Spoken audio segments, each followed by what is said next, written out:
£200 on 40 books, so here's a massive book haul. In my defense, I recently bought a bookshelf for my room and I really need to fill it, so this is my excuse. I got myself 100 books to fill up my new bookshelf. My bookshelves are sparse and I needed books, so I got them. Forever, but remember how we got all those new shelves? Well, we have to fill them. You have a new bookshelf. You've just bought one. It's empty. What do? Do you, one, take time filling that bookshelf, accumulating books over months, years, making sure to fill the shelves with something that you enjoy, that you will read and maybe reread or maybe give to friends? Or two, do you go on hundreds of dollars spending spree just to fill the shelves with books that you don't even know that you're gonna like, with books that you've never even heard of? The books you see behind me, I have collected over a while. I've been going to the same thrift shop most weekends. The ones that you see here, the paperbacks, they're 50 cents each.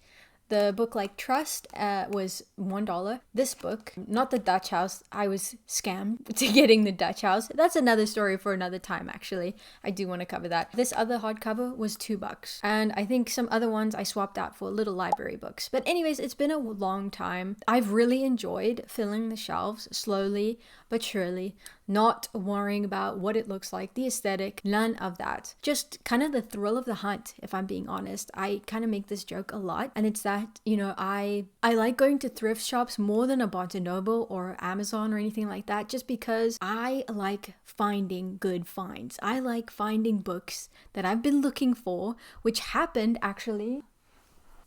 I can't find it and I can't be asked to get up. But it happened with the Naomi Novik's The Temeraire series.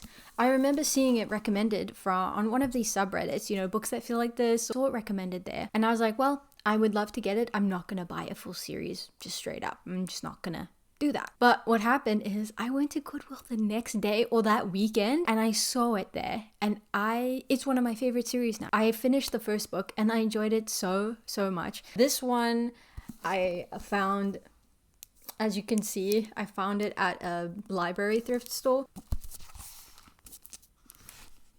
Yeah, this is the last one in the series, so I have a long way to go before I can even read this. But when I went to that Goodwill, I found the first 3 in the series. I was over the moon. I was ecstatic.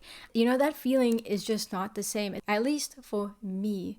Going to a Barnes & Noble or an Amazon or even an indie bookstore, and I do support, you know, indie bookstores. I have bought 1 or 2 books here from, you know, small bookstores here. But I think there's nothing better than the feeling of finding a book that you've been looking for, which happened with Tomorrow.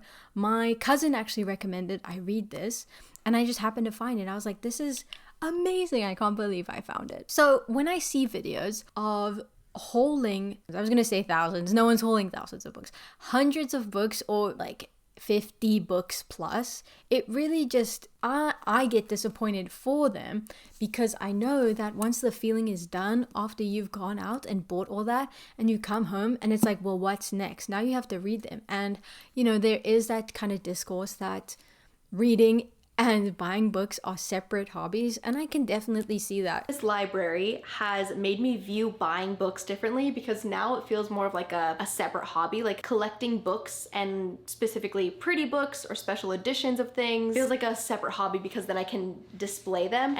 I'm tired of people asking me, oh, why do you keep buying books if you haven't finished reading the ones that are already on your shelves? Babe, reading and buying books are 2 separate hobbies. Just know that I'm going to get to the books at some point, but in the meantime, I am going to feed my addiction and my obsession, and I am going to keep buying books. I think that there's obviously the difference between buying books, reading books. Those are 2 different hobbies. However, if you're just buying books to fill a shelf, there might be a bigger problem here. Hello, knock knock, capitalism might be the biggest problem. Although I do like the idea, when I read this book, I'm like, oh, I found it when, like, I just happened to be there at the right place at the right time, and someone just happened to drop off the books at the right time for me to find it there. But another thing that happens when we have these mass book hauls on everywhere, actually, and it's the same with clothing and all this, we end up seeing the mass unhaul. It's time for another big book unhaul. I just want a really curated bookshelf, which is why I constantly unhaul books. I only bought it because the cover was stunning. We're gonna go through my pile of unread books. These are the arcs back here. I have to decide whether to keep, donate, or sell. Cheers! Like, you just see video after video after video of people saying, unhaul these books with me, decide keep or go, or these kinds of things. And if I'm gonna be totally fair, if those people don't unhaul the books and give them to Goodwill, there's nothing for me to find. So it's kind of like a cycle in a way. But at the same time, for me, I don't want to be the one unhauling like a million books. Will I give up some of these books eventually? Of course, but I feel like the mass hauls, like the huge hauls, like you see people just behind stacks and stacks of books, I just think it's just unsatisfying for me personally. I would not find that satisfying. It's like hundreds of dollars just gone like that. And so is the feeling. The feeling has just disappeared. Candy floss on the tongue just disappears. Let me talk to you about one of my favorite thrift store finds, okay? Amy Tan's The Bonesetter's Daughter. I'm gonna be real, I would never have bought this full price. I just wouldn't. But this book is so good. If you or someone you know has a complicated relationship with their parents, this is the one. The first part of the story is about a woman. She's a first generation Chinese woman, and her mom was the one that came over from China. I don't have a Chinese mom. I don't have the same background.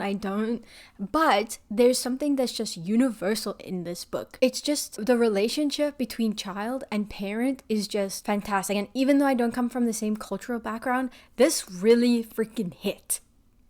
Especially the first part. There's mother-daughter relationships, but there's also siblings between her mom and her aunt, and when they're younger. The second part of the book is about that. And I'm so glad that I found this. I mean, how cool is this as well?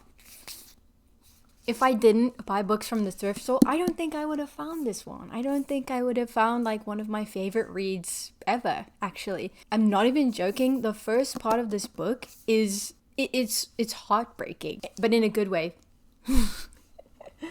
Another book I found from a thrift store, I actually made a video when I found it. I'll try and link that video. But this one, I covered it. Can you tell? How amazing is that? So you can't get this at the Amazon, bro. I'm sure you can, but like this is just, I actually can't get over it. It's just a work of art. AI could never, you know?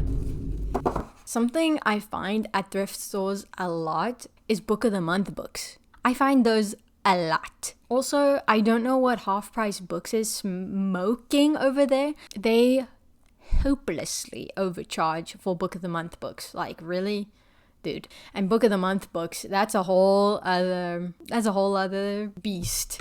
The issues with these mass hauls is that they're not sustainable. If you're making them for content, there's just no way that you can keep that pace up for your audience. If your audience do like it, say now, they're gonna maybe want more, but maybe get bored. If it was me, hauls are not my favorite thing to watch as a viewer, and I watch way too much YouTube. I'm gonna be real. Not to mention, it's financially unsustainable for literally everyone, except if you're making thousands of dollars per video, I suppose, or TikTok, but most aren't making that. Yeah, it's just not sustainable. Thank you so much for joining me on this little bitty rant. I hope you have a great time, and let me know what you think down below.